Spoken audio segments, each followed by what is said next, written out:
Hello everybody and welcome to Planet SkyFF, the world where everything revolves around £50,000. My name's Serge. And my name is James. They all want to know, James, tell me, did you do it? Did you buy a Aubameyang? It's a 7 for 2, mate. It's a 7 for 2. I had,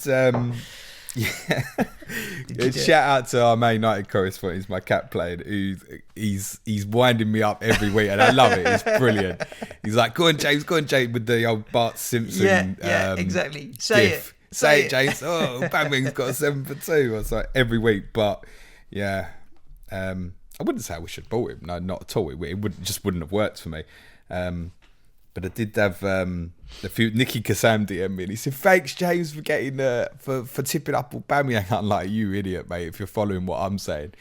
I said, "I didn't press the buttons. You pressed the buttons." He said, well, actually, I saw Traore wasn't in the Wolves team and I panicked and I remembered what you said. So it wasn't even that much logic in it. Basically, yeah. So I don't think a lot of people would have bought Aubameyang. I'm sure, to be honest, more people probably bought Kane and probably sitting there with a little bit of regret at the moment. But even as bad as we were on Sunday, right? He had a free header from 12 yards out that he's put wide. He had the one-on-one, which might have been given offside, which he's put just wide. He had another shot from the edge of the area. And on a different day, he's got 10, 12 points in spite of being shy. I'm not... obviously, we get questions in on Twitter for the show each and every week. James will put a tweet out. So if you're not following him on Twitter, then you're not one of 30,000 people nearly, mate, on the old twits.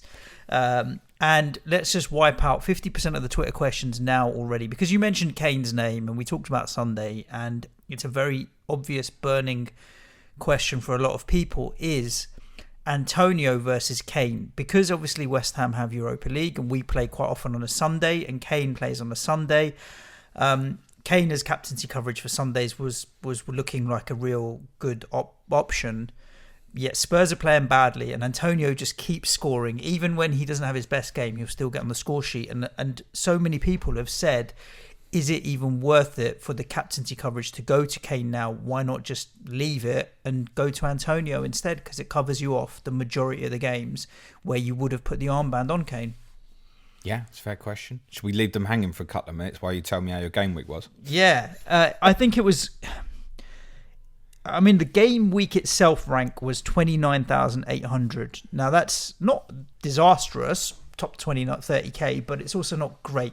I feel like I got away with it this week, James, in terms of I didn't have a great week, but then relative to what everybody else's scores were, I wasn't massively far behind. And in a weekend where you miss every single captain, I suppose I've got to take it. And I had Ronaldo captain on Saturday. That was obviously a fail. I had James Ward-Prowse on the Sunday. He did pick up... Not a complete miss. No, he did pick up a tier, but then he wasn't my highest scoring player on the day because Ward-Prowse and Romeo both got passing tiers. We spoke about last week was a strong possibility. Markel was my highest scoring player that day, so he would have been the one to go to, but I wouldn't have known. And ended up with, by default, Sanchez on the Monday night, for MNF. I'm a bit disappointed with the Sanchez one, and I'll tell you why. Because originally the move was going to be Torres to Gallagher, and I would have still stuck with Pickford in goal. So had Pickford not got injured. And now looking at it, I prefer Gallagher as a longer term hold than Sanchez. But it just got me out of a hole of captaincy for the Monday. It was the right solution. At the time, you didn't know that Pickford was going to be back so soon. He didn't look like that at the time. And if I now look at it, would I rather have held Gallagher for longer or Sanchez for longer? I'd rather hold Gallagher for longer. And then the second thing is then on the Saturday when I saw Ferran Torres wasn't playing, I was like, it's time to bin him off now. And we had a quick chat about it. You suggested a few players. I went with Saint-Maximin. Because of the short-term fixtures, looked good. He has the explosive ability to get man of the match as well. He didn't in this situation. And he did still get a 5-pointer. But I bought him over Gallagher because I didn't need captaincy coverage for the Monday. Taking all captaincy questions off the table, I probably would have gone Gallagher because I prefer him longer term. A lot of people say Luka Milivojevic was on set pieces and stuff. I don't actually even think he'll stay in that team, to be honest with you, Milivojevic, for long term. Not convinced. I did certainly take some of the appeal off Gallagher, I must say. Yeah, I don't know if he will. I mean, holding midfielder, they're going to play Kouyaté. Then you've got some of these attacking players coming back in. They picked up the lad from Watford as well, Will Hughes as well. He hasn't been integrated into the team or squad yet, potentially. I don't see Milivojevic as really a long-term threat, and Gallagher will continue to get more points. I think the point being, I made a short-term decision off captaincy coverage, forced from an injury, and if I'd have taken some of these these criteria that drove the decision off the table, I'd have made different choices. So I think maybe sometimes you can get drawn into making a certain decision off a panic of a situation that you would have behaved differently, all cards on the table. Difficult times. But I ended up with 64 points. Gameweek rank, like I said, at 29. I'm still 4.5k. I'm over the moon. I mean, ordinarily that score is going to get you like 100,000 Gameweek rank. Exactly. So. People are scoring in the hundreds. Well, loads of people miss captains this week. So. But having said that, you could just as easily have gone Salah on the Saturday. You could easily own Conor Gallagher on the Monday, and people might have picked up an Arsenal asset on the Sunday, the 7 for 2 and all that. Sarr. Yeah, a few people did. Yeah, I can understand that as well. I mean, you owned Sarr, right? Yeah, I mean, to be honest, that's the difference between me and you this week. 18 points, was it? You've got 2 points from your captain goalkeeper, and I've got 15 points from my non-captain. That's basically the difference. I finished on 82 points for the week. I captained Ronaldo, like you, on Saturday, nothing. I captained James Ward-Prowse on Sunday. Banked the 8 points with the passing tip, 60 passes, by the way, so it was one pass. On the knife edge, so just about got there. Monday night, I captained Conor Gallagher, who I'd bought previously when they played at Liverpool. Nothing from Joel Matip, nothing from Rudiger, 8-pointer from Ruben Diaz. Loved his booking at the end, even though I own him. I mean, if you're going to get booked properly, is how I see things.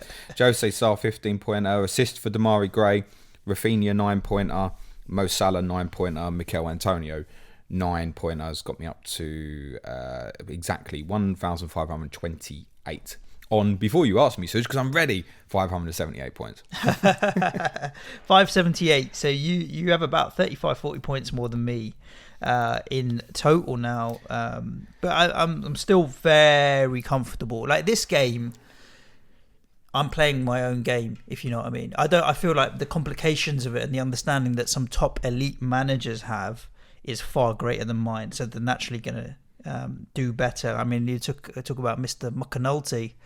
Smashing it, Paul. He is killing it, and you think, like, okay, someone with that ability and understanding of the game and experience and that far of a gap, it's going to be hard to claw it back. But there are some very good managers. 6 game weeks out of 38 gone. It's a long way to go. Yeah, remember we're about 15% through the season. About 85% of the way to go, right? Yeah. It's a long way to go. I don't have any problems now either. So that's one good thing. Any moves that I make now will be proactive and positive. You don't have any, but you've got Marcel sitting now. Yeah, he's a problem in the sense that he's not a good player.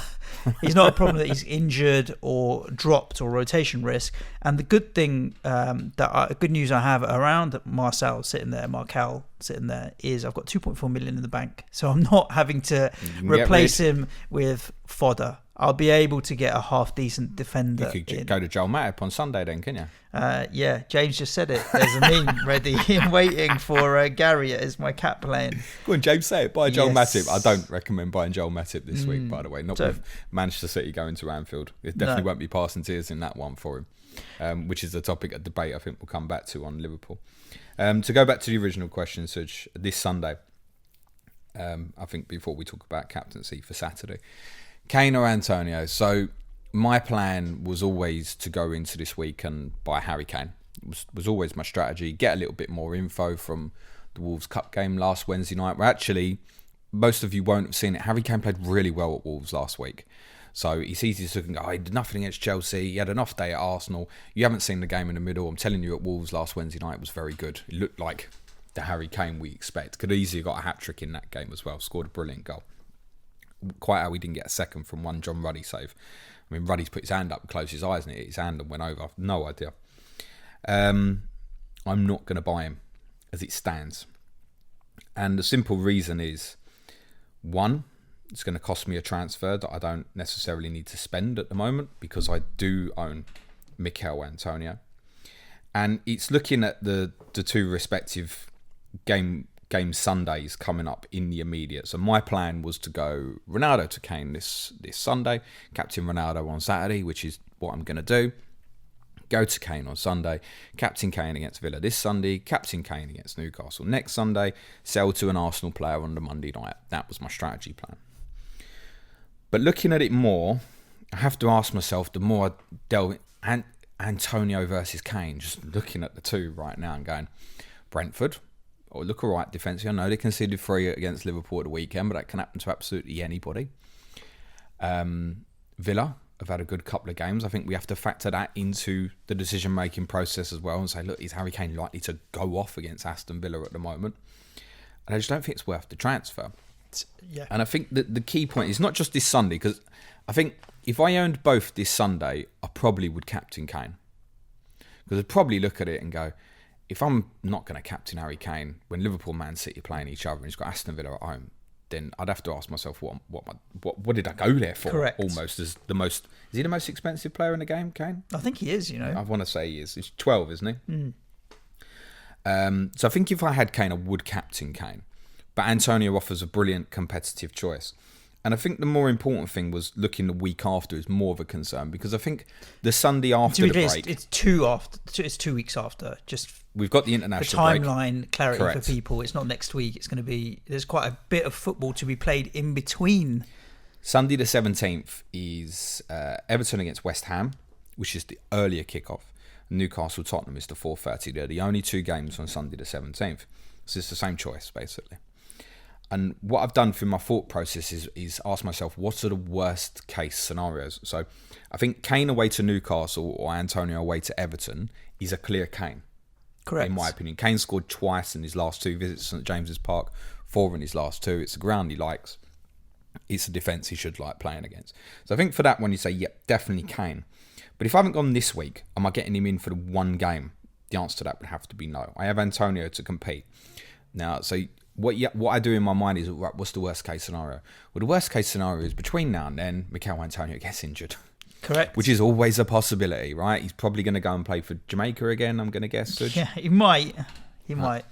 Or let's say he has the quarantine when he comes back and he can't play. I don't actually know if Jamaica are playing in any red zones away or they're at home or what have you. So do I have an alternative? Yes, I do. I have Damari Gray against you, which again is not one that I'd expect anything from. And if you're going Kane versus Gray, of course you go Harry Kane. But I'm also going to be putting an extra transfer in the bank here by not spending it, which is worth factoring as well. So what would I do if Antonio and Gray got injured as I walked into that Sunday? Well, again, I'm not buying Kane for one game week, so I would look at moving Antonio onto something defensively, or the more likely, if Damari Gray was definitely out, you'd move the money in there to DCL, Saint Maximin, or whatever. Pierre-Emile Højbjerg, perhaps Abdullah Decore, another different one, or perhaps a defensive player, or something different, and then that's the use of the transfer. So for me, I've come to the conclusion that although I think Harry Kane is the best choice on the next 2 Sundays, it's close enough that it's probably not worth the transfer as I own Antonio. For those that don't own Antonio, I would buy Antonio. Yeah. And remember the week, and here's another thing, right? The week after the 24th, we play you on the Sunday. Correct. At our place, admittedly at home. And if you owned Antonio and Kane in that game, I'd captain Antonio. So would I. I know you're saying even this weekend, like we've got Brentford. I actually think it's going to be like a 3-2 or a 2-1. There's going to be goals in that game for sure. Whereas Villa, with their 3 at the back now, might be particularly stubborn and sit in and make it difficult for you. I'm going to be captaining Antonio on Sunday this week. So, it basically no longer becomes clear-cut. And as soon as it's no longer clear-cut, with the price difference and the other available forwards, Lukaku, Ronaldo, Salah, you have all 3 of those ahead of Kane right now, especially Salah, Ronaldo with the captaincy coverage they give you. So yeah, Kane for me is like now in a don't buy territory for a little while.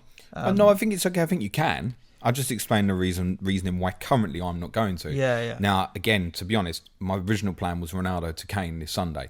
If Ronaldo was to get injured on Saturday, I probably will buy Harry Kane on Sunday. I'll probably buy him. Yeah, absolutely. So my plan at the moment is just to cut out the Kane move, whereas it was going to be Ronaldo, Kane. Let's just put Aubameyang in now, hypothetically at the moment. Then Lukaku for the Chelsea-Norwich game. Now I'm just looking at it as Ronaldo, skip Kane, Aubameyang, Lukaku. So I'm cutting out a transfer. One transfer. Effectively putting one more in the bank. So I realised that that's probably going to get me less points, right? Because I'm not spending a less transfer, but it's something I can use hopefully further down the line. Yeah, we can be a bit more aggressive. You raise a great point about the fact that obviously the Sunday afterwards, on the 24th, West Ham and Tottenham play each other. And that's whilst obviously Manchester United and Liverpool play each other the same day, the only other fixture is Brentford and Leicester. So, I mean, in theory, on paper, you could say, oh, if you had Jamie Vardy, it's possibly the best option. But I don't think that's where you'd go at the moment with your money. So I agree, I would captain Antonio on the 24th as well. And then the Sunday after that, on the 31st, Tottenham play Manchester United on the Saturday. Whereas West Ham play again on the Sunday and give you a choice. Antonio's away to Villa, whilst Leeds play away to Norwich. So West Ham don't play on a Saturday, till Saturday the 20th of November when they play Wolves away.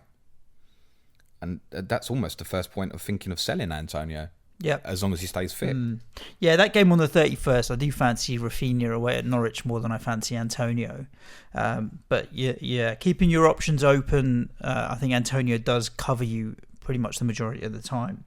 This weekend, we only have 2 captaincies to worry about, Saturday and Sunday. Ronaldo on the Saturday at the moment as it stands. Early kickoff, we're going to see the team. I'm a bit meh about it, but I think I'll just go with the crowd. It's based on what's gone last week. It's about knowing that obviously a Rafa Benitez Everton can be quite stubborn. I think in a roundabout way, even more so because of their offensive problems, that they probably will go in and probably go with a 4-5-1, for example, or 4-4-1-1 and go quite deep with a couple of banks of 4 and make the game difficult. United have struggled to break down low blocks previously. The other alternatives, of course, are Chelsea players, not just Lukaku, but the likes of Rudiger, Azpilicueta. I mean, for me, I own Ronaldo's, and I don't own Lukaku's, is very straightforward. I think if I owned the 2 this week, it's so close, I think. So close. I think I'd probably go Lukaku if I had both this week, I think. But it's really close. Really close. Where would you go if you had both? Some people will. Lukaku. I think Just as well. But I might end up going Rudiger. I think the concern is that Lukaku's shot volume, and we're working on a small kind of sample. Ronaldo's shot volume is massive, which is important in this game, right? Because that, where he's got the 2-pointer on Saturday, I think it's going to be rare. He's often going to hit the shots here, even with blanks, right? Whereas Lukaku's shot volume is not the same. We can say, as I just said, it's a small sample, but actually looking at over longer term historical as well, even looking at, say, last season's Serie A data, Ronaldo has so many more shots than Lukaku. And I don't see a reason for that to change, and that's why Ronaldo will every week be a decent captaincy option in this game, because of the shot volume of the fella, right? Mm-hmm. I think on those fixtures this weekend, I would edge for Lukaku, part because of what I said on Monday in terms of that Jimenez goal.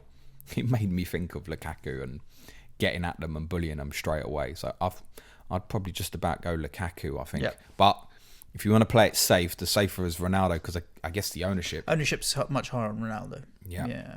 I think I'd chance Lukaku this week. Sunday, the best option is Kane. I'm captaining Antonio because I don't own Kane. I don't really have any other options. So, I mean, I do Salah and Diaz and so on, but I'm not messing around with the Liverpool-Man City game. That I'm going to just sit back and watch and enjoy. So I'm going to go Antonio, home fixture. Obviously, he'll get injured tomorrow night, being Thursday against Vienna with that plan. But I've got alternatives. Like, worst case, if I'm sticking on Diaz or Salah, I'm not really worried, especially Salah. If Antonio got injured, I'd go Salah. What, captaincy? Yeah. I think that would force me into going back to Ronaldo to Kane. And ironically, I'd end up making 2 transfers this Sunday. Or Ronaldo this to Kane and? I think I'd go Antonio defensive. Okay. I can get to about 9.3ish, 9.4. So it might even be like if Antonio's injured on Thursday, I'd possibly go like Azpilicueta Saturday, for example. I think maybe. Yeah. If that's affordable. I forget what price he is, but I think that probably is affordable. And then just go double Chelsea for a little bit and then reassess in 4 or 5 game weeks time. We did get November TV fixtures last Wednesday, a few hours after we recorded. Any freaky single game days that are going to cause us any problems? Only the one, which is Southampton against Aston Villa on Friday the 5th of November. So quite early in the month, and smugly owning JWP, problem solved. Yeah, but it creates a different dilemma for a lot of people because it kind of links in with the Arsenal Villa double. So there's a lot of people now be sitting there like I am with Gallagher, which in theory covers the Arsenal Palace fixture. Obviously, if you've got a Villa player in, i.e. I think Emi Martinez is the one a lot of people are obviously thinking about, you cover the 2 Arsenal games with a Palace and a Villa player, and it also covers you for the Southampton Villa on Friday the 5th. And it's certainly a case to go down that route. I think one of the problems with getting a Villa player is the entry point really is this Sunday. Yeah. That's the real point you should be going in. So like I've seen a few people talking about Sarr to Martinez. Honestly, if that's your plan, I'd do it this Sunday. That's the better entry point in my opinion. But I'm still more likely to buy an Arsenal player, I think. It's 2 home games. There's options there. I did double check Saka's price, 8.3, which feels a little expensive. Yeah, but Smith Rowe is cheap as chips. Smith Rowe's 7.5 is just as interesting. Aubameyang, if you want to get a defensive one, Ben White, Kieran Tierney. I think Aaron Ramsdale might even be showing himself now as looking like he's going to be the number 1 and is fairly cheap. So my intention is still to get an Arsenal player. I think part influenced a little bit like what you said. I've got JWP as well. Backup. Yeah. I am conscious that Martinez is unbelievable in terms of for kind of all forms of fantasy football, actually. I am conscious of that and will know that probably when Southampton Villa lands, Martinez probably will be the most captain player. But I think the entry point is this Sunday is probably when you should go in, which might not feel right, but actually I think that's the right time to go in. There's no other major issues in terms of the way the calendar has fallen in November, but a couple of points I wanted to make.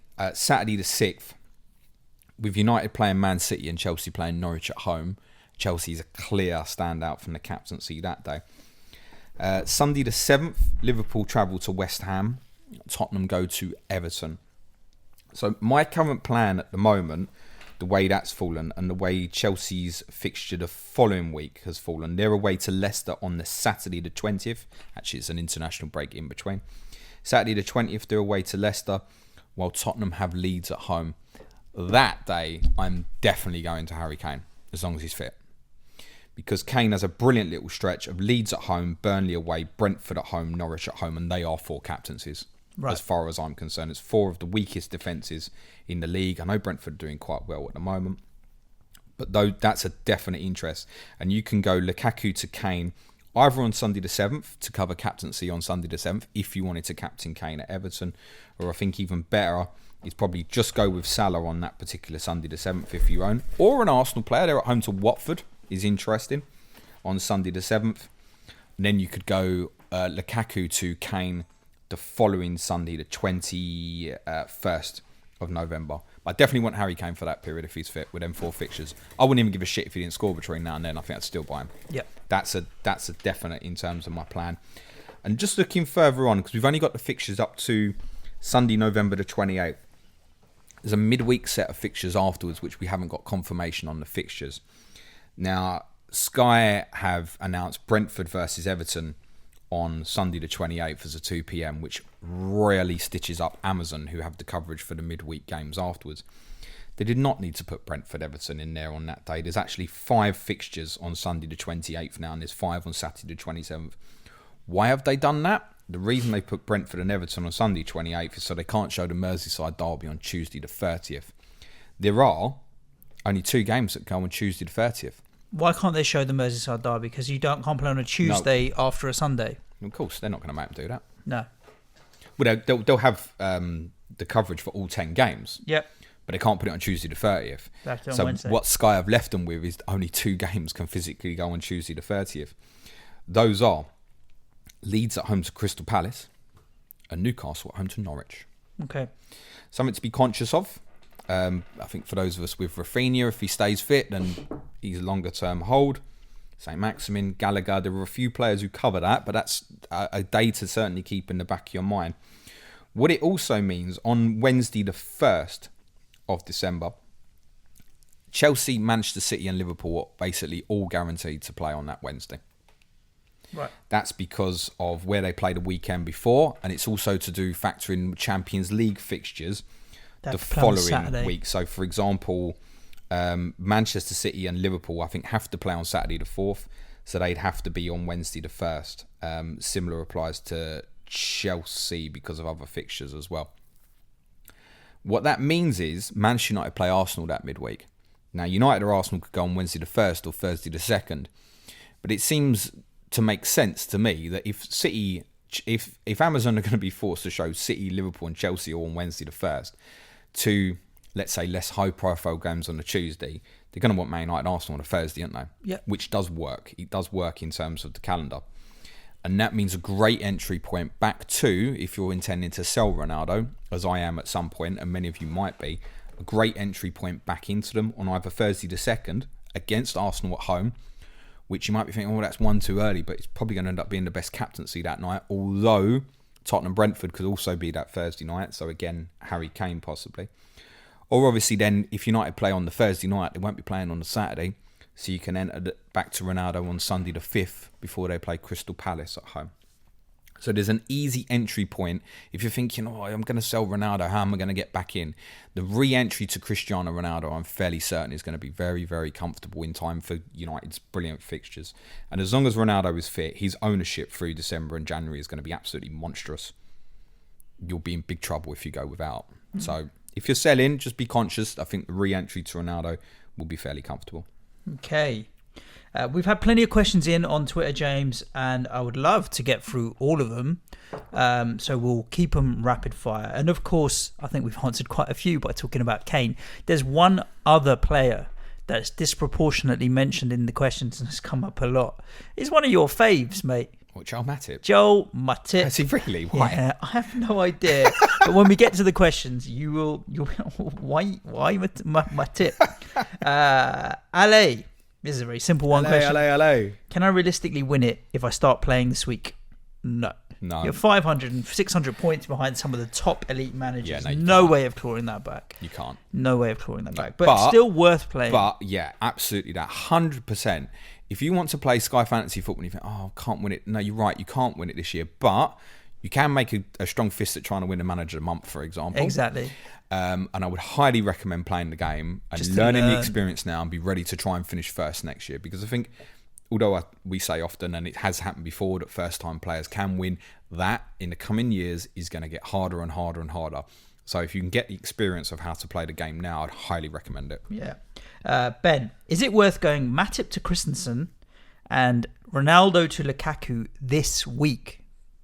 They'll play on Saturday, so I don't know why you would. Matip's Sunday. Oh, Matip Sunday. So Christensen. You could go Matip to Christensen. Christensen might not even play. Yeah, and Matip might play on the Sunday. That doesn't work. Well, I see no reason why Joel Matip wouldn't play against Manchester City. And Matip and Van Dijk are first choice. There's going to be games where he's going to give Matip a break. I think that's fairly clear. We played Konate the other week. Yeah, it's against Palace, not against Manchester City. So if Matip's fit, he'll play. I wouldn't worry about, Joel Matip played against Porto last night in the Champions League. It's 5 days till Man City. It's not a problem. Matip and Van Dijk, if they're fit, will be the central defensive partnership on Sunday. You need to change your Twitter name. I like it. Is it worth doing the Ronaldo to Lukaku swap this week, as I already have Arsenal coverage, so there's no chain move required? You are moving from player A to player B on the same day, so that's obviously not ideal. I'm assuming that if you buy Lukaku, you're going to captain him, and if you keep Ronaldo, you're going to captain him. So now you're thinking of doubling up the difference in points because of the captaincy. I don't think there's enough of an upside on Lukaku to justify it on the same day with the captaincy. I'd rather keep that transfer in my pocket in case something happens, and you might decide that Aubameyang or Kane or another is the right place to go if you've already got coverage for captaincy. I feel like on the same day where they've got similar fixtures in terms of difficulty isn't really wise. There'll be a lot of players who, or a lot of listeners who are playing Sky for the first time this year and probably looking at it principle-wise and going, well, I'm likely to go Ronaldo to Lukaku in FPL. Why wouldn't I just make that move in Sky? And of course, you absolutely can. And I think if I owned Ronaldo in FPL, I probably wouldn't force it this week. Like, you can go back and look in game week 9. I think the issue is, if you really want Lukaku, you're going to keep spinning this kind of dilemma on you. So once you get to Saturday the 16th and you look at Ronaldo away to Leicester and Lukaku away to Brentford, then it swings a little bit more, doesn't it? Towards to make Lukaku. you think. Yeah. So I get it. If you want to go that way and you truly believe Lukaku is a far better captaincy choice this week, I don't hate it. It's generally not advisable. Just purely because in this game the transfers are precious. There might be a better time to do it, and Ronaldo could easily outscore Lukaku this Saturday. Agreed. So it's probably a no. I mean, you could force it this week, for example, and you never know. Lukaku, he might get outscored by Ronaldo, and he might pick up an injury in that international break, and that's why you try not to move one player to another player on the same day. Of course, as very unlikely as it is, you do get to see the Manchester United team as well. So if for some reason he's not playing, for some reason, yeah, but it changes it. That's completely. never going to happen with changes him. It completely. If for some reason he wasn't in it, you could make that move. And it's worth pointing out, we've mentioned this before, Saturday the 16th, Liverpool are away to Watford, and Salah's the early kickoff. So although, I mean, looking all the way through for me, I can't see where I ever move Mo Salah on, and he's in blistering form at the moment. But you could do that. You could look at, right, Salah's not playing against Watford. Okay, I'll move to Lukaku now, and it might be that you move Ronaldo to Salah further down the line or something. Brit in New York also talking about Matip. Matip's my dilemma. He played Champions League. Does that mean he misses out at the weekend? So we'll do Matip to Alonso on Saturday. Nah, if Liverpool had been playing tonight and the game was Saturday lunchtime, I'd think, I'm a bit surprised Matip's played at Porto. Would be my thinking. But a 5-day gap. Forget about it. They battered them yesterday as No well, problem. didn't they? Good and problem. proper. Liverpool are in good form at the moment. Really good form. they- Scoring a lot of goals. I've never scored 14 goals on their last 3 visits to Porto. That's unbelievable. It is incredible for a side that regularly does kind of hit the League. last 16 of the Champions League. Yeah, they were on fire last night. Although some of the goals Porto conceded, Sloppy. fucking disastrous. Money Mace. What are the rules? Are the rules for an assist different to FPL? For example, getting fouled to win a penalty or winning a penalty by hand ball. Gallagher for both, for example. Are the rules different? Yeah, so it's they're all judged by, is it an official assist by Opta, basically. So if you are fouled in the penalty area and the penalty is scored, obvious. Assist. If you cross and it's handball, Opta won't award that as an assist. Right. So whereas in FPL they would award that as an assist. Sky go off of Opta, so they wouldn't award that. So you're waiting on Opta. There was on Saturday, obviously Cancelo had the shot which assisted Jesus. Quite interestingly, both of Cancelo's assists this season have been from shots, although he wouldn't have he wouldn't have got the assist against in the Leicester game. But the shot against Chelsea obviously went directly to Jesus, who controlled it and then scored. But for a long time they didn't put the assist up, even though Opta had given it to Cancelo. I'm not sure what the reason for that was. I don't know if there was a bit of confusion because it was a shot, but it went straight to Jesus, so it should count as an assist. Right. But he did get it. Phantom Mantle, Laporte. Do we think he's permanently got the shirt now, or is he too much of a rotation risk? This is a really interesting one. I think at the moment, what happened last year with John Stones coming in the team was the case that John Stones played and everyone went, wow, tell you what, John Stones is playing well. And he stayed in the team, basically. And I think we're back with that with Laporte. If he plays well, stays in the team. He also gives City better balance in terms of being the left footer, which is the more Laporte plays, this is something Luke Williams has picked up, is that the more Laporte plays, the more likely Cancelo is to play as the left back, as a right footer as well. So it's good news for Cancelo. I would say at the moment, yes. It doesn't mean it can't change. And the other thing you have to factor in is it a guarantee that Laporte plays against Burnley? Well, no. It doesn't. Does Laporte play at Liverpool on Sunday? Yeah, almost absolutely certainty. And at the moment, I'd be surprised if that changed. We will get a rest at certain points. I don't think there's much doubt about that. And on paper, the easiest game City have probably coming up, probably till we get into December, probably is that Burnley fixture. But I think you could take a chance on Laporte. Like for me, say Antonio was out, say I got the news, or say the West Ham team dropped and it came out in the hour before kickoff. Oh, Antonio's going to be out for a month. Oh shit. Laporte would be a consideration if it's affordable. Yeah. McFlurry Oreos. I've got 5 Chelsea defensive assets. Gone all in there, mate. And I plan to captain one versus Southampton on Saturday. Which one would you choose out of Mendy, Aspi, Rudiger, Christensen and Alonso? You've gone all in there. Must have been straight out of Overhaul to go that defensive with Chelsea. I think but not a stupid few people either. have taken this strategy and it's all right. It's absolutely fine. Correct. I think probably Rudiger. With Reece James out, I would say Azpilicueta is almost a certainty to play. But if he plays right wing back, you might not be looking at the passing tiers. And Southampton are a decent pressing side, so I wouldn't overly expect the passing tiers defensively either. It depends how Southampton's set up. If Southampton's set up like they played against yourselves a couple of weeks ago, then the Chelsea boys will hit the passing tier.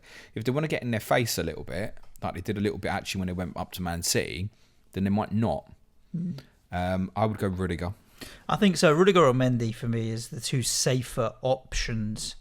But I'm looking at even Rudiger over as an alternative to Ronaldo at the moment, potentially. So Rudiger is the one for me, and that's the one I own. So I'm a bit Interestingly on that, I've looked at my captaincy up till as far as we know the fixtures at the moment, and I haven't got it planned in at the moment to captain a defender at any point. And the reason for that is there's 2 reasons. One, this has been picked up by a number of people at the moment, like certain passing tiers are down quite a little bit. So Van Dijk again at Brentford at the weekend, no passing tier. Again, I think there's a little bit of mitigating circumstance because of Brentford's front 2 and the fact that Brentford went quite direct at a number of times in the game.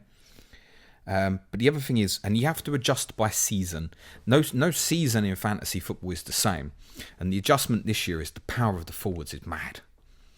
Like how often really am I going to pick Ruben Diaz over Lukaku or Ronaldo, or if Kane's got Norwich at home, for example? There aren't many occasions where so at the moment in my planning, like I've got no Manchester City captaincy plan up until November or so. Now, it could be there's that Sunday where Tottenham play Leeds. If I did bottle the Harry Kane move there, I've got Rafinha at Tottenham and Ruben Diaz at home to Everton, and I get the Manchester City team, then yeah, I probably will captain Ruben Diaz on that particular day. But at the moment, I don't have any plan to captain any defenders in the upcoming period. And I think you should be conscious of that at the moment. It will swing back where suddenly Diaz is passing tier every week, and the City guys are normally really, really good for it. But I just feel like when I look at all City's fixtures, there's always a good striking alternative. Nearly always. So, I mean, Saturday... Yeah. Do you know what annoys me, though? When I look each and every week at Ruben Diaz clocking up 8, 9 or 10 points, and sometimes a little more every single week. And his worst case scenario is 5 points. So sometimes just...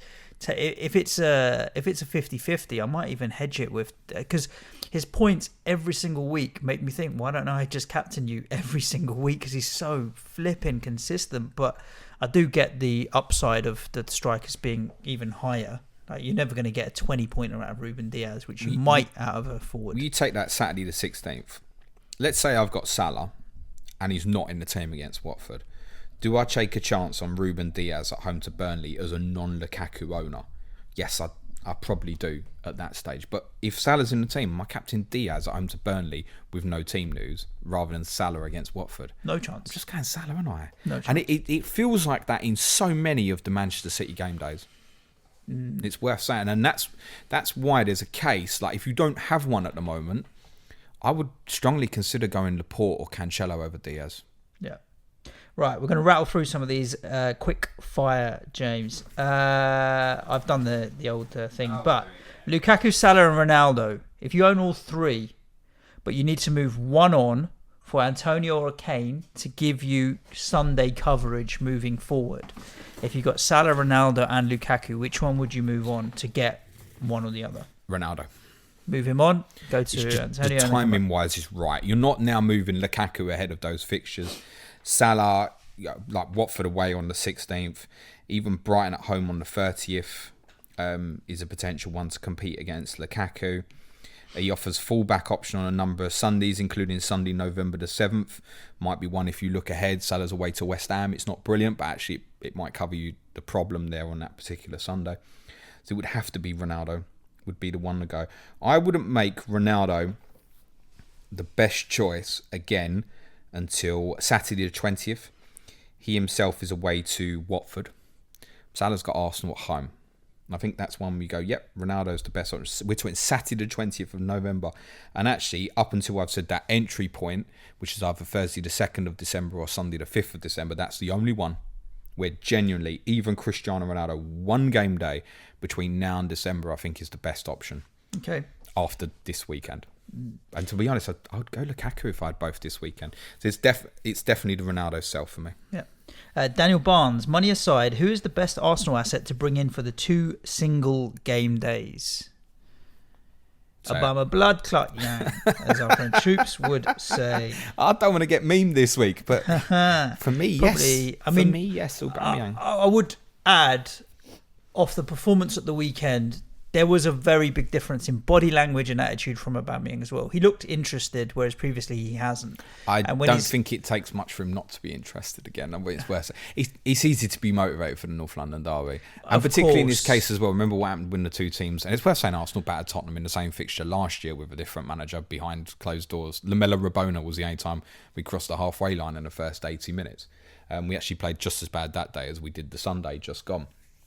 But he obviously got left out, didn't he? Turned up late, didn't he, for the meeting or something, got left out. So he probably had even more personal motivation to prove something to the fans on Sunday as well.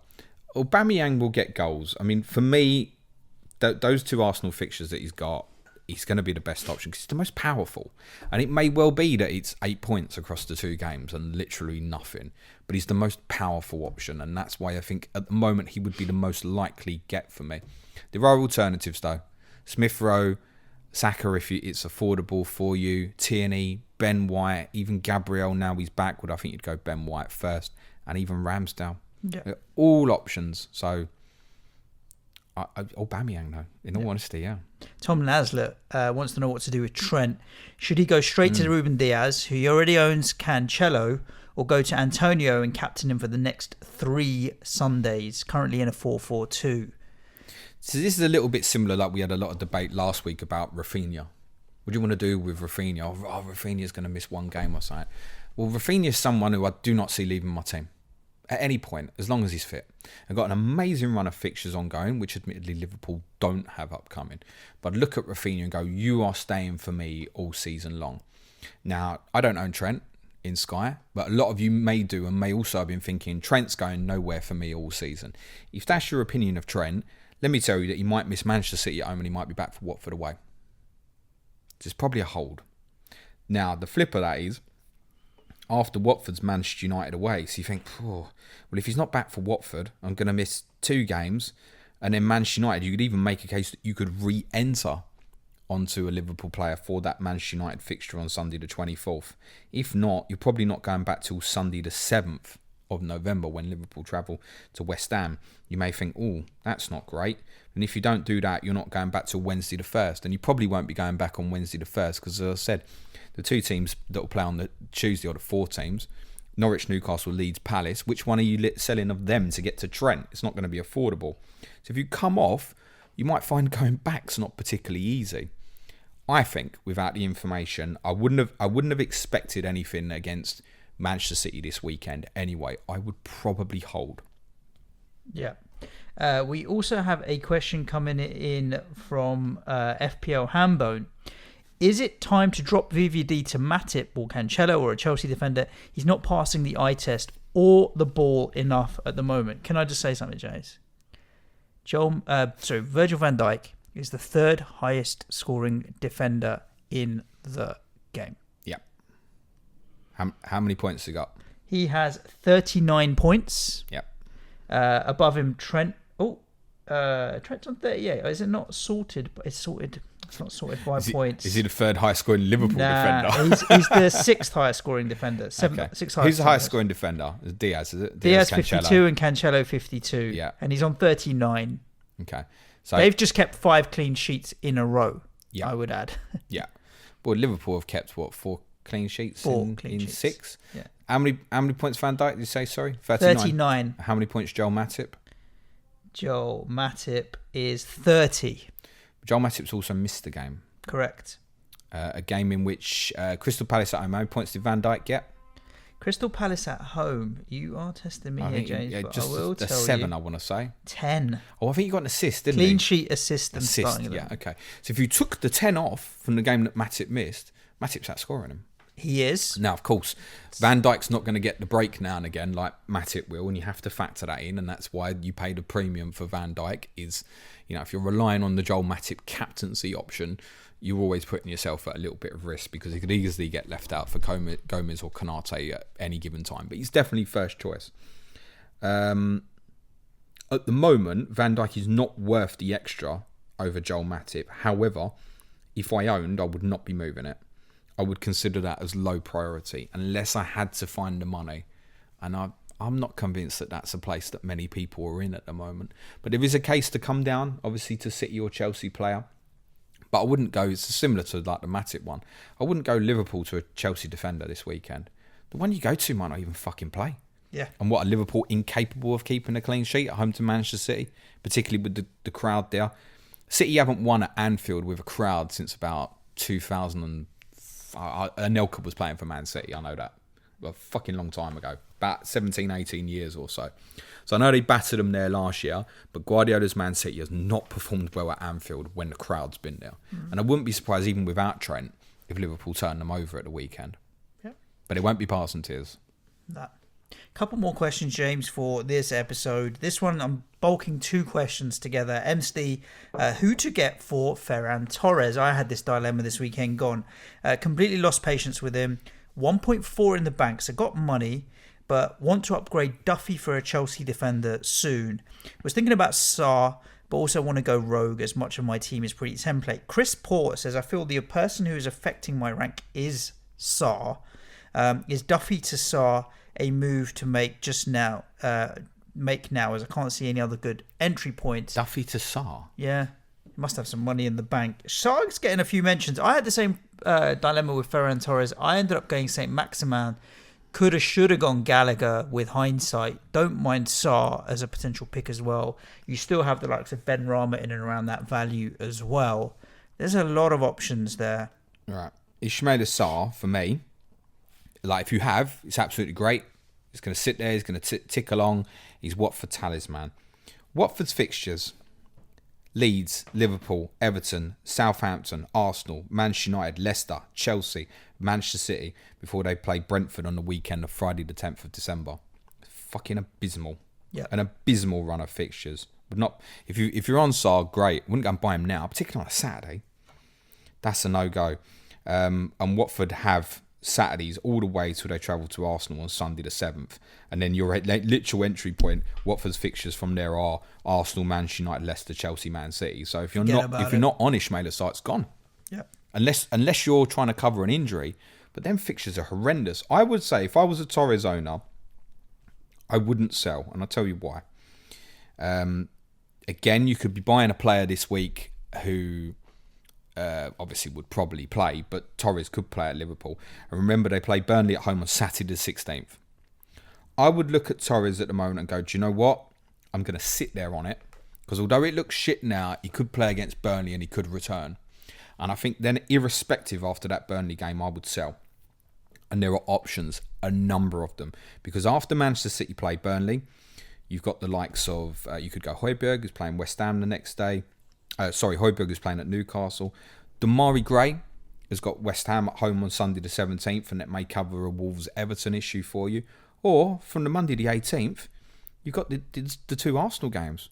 So you've got Smith Rowe, or if you don't have Gallagher at that point, That's the point I would move on. So if you have Ferran Torres, honestly, I'd hold it now. And irrespective of what happens, personally, I would sell after the Burnley fixture. Yeah.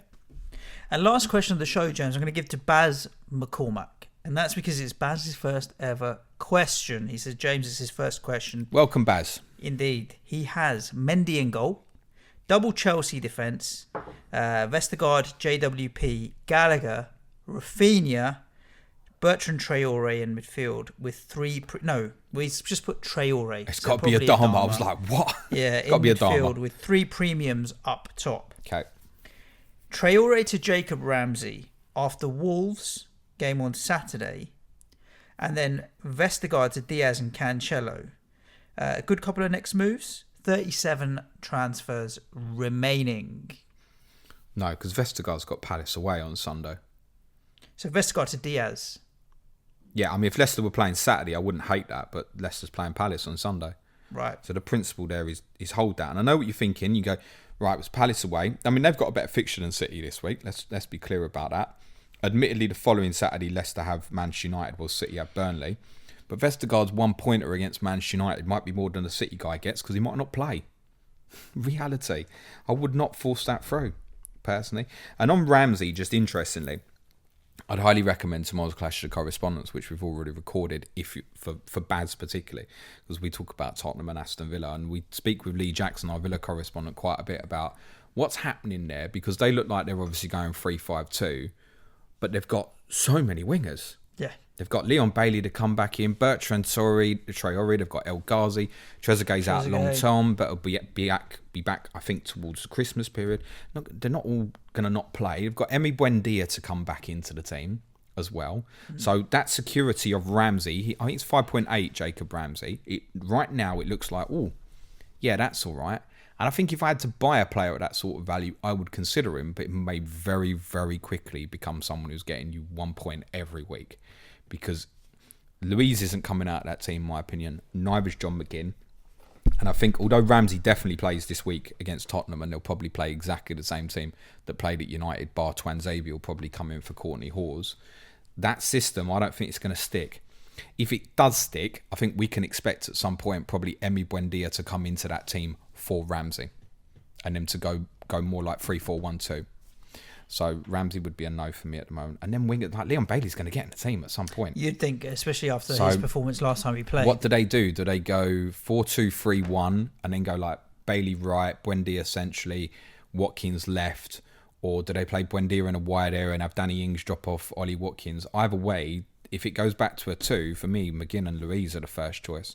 And you'd even make a case, actually, if they go back to a pivot, if Luiz was out, you'd probably say Nakamba as a proper anchor midfielder would actually be the more likely to come into the team. Good. There we go. That's another episode of Fantasy SkyFF in the can. Remember, if you are a regular listener to the show and you do end up winning the entire thing, you owe us a good 10% of your winnings. Or it's contractually flavoured quavers, if you watch me on YouTube. Thank you so much for all of your support. A reminder, if you want to support the show, you can head over to patreon.com/Planet FPL. We have a very active Slack with over 500 people in there now, along with cash leagues and additional podcasts, including additional Sky content at least once a month. If you're a keen Sky player, it's well worth it, just because of the other good Sky managers that are in the chat in Slack as well.